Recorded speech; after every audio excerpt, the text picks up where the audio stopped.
I started as a volunteer in 2014, just a year after I moved to Dublin.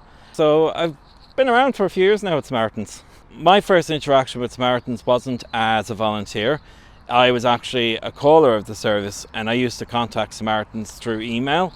When I was about 16, 17 years old, I had a lot of pent-up anxieties about different things in my life, and I was kind of petrified to tell anyone about what was going on. But I always remember when I was younger, about 14, 15, the Galway branch of Samaritans came into our school, and they did a talk about the service they offer, and about like how good it is to express when you are feeling down or in trouble.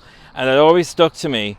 And just one day, a few years later, when I was going through this stuff, it just clicked to me, I should contact Samaritans and see what it's like, because I'm obviously not doing too well. So I was too afraid to pick up the phone, but thankfully Samaritans allows you to write an email. So I wrote my first email, and within a few hours I got a reply back.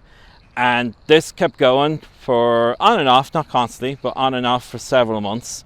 I was never suicidal, like it was never something that I was thinking about. It was always just a ball of anxiety I had, and in my own head I felt like I was the only person that understood what was going on in my own mind. And I suppose if I didn't have that Samaritans outlet, I probably would have gone down a road of suffering really bad mental health, So I really do feel, Samaritans giving me that space to get that stuff off my chest without, ever trying to intervene or, direct me. They just really just listened to me. And then after a while, I kind of felt like, I'd gotten out what I needed to get out. But I also knew that I could then move forward in trying to fix, what was going on in myself. But without Samaritan support, they kept me going while I wasn't able to do that. And I'll always be very grateful for them.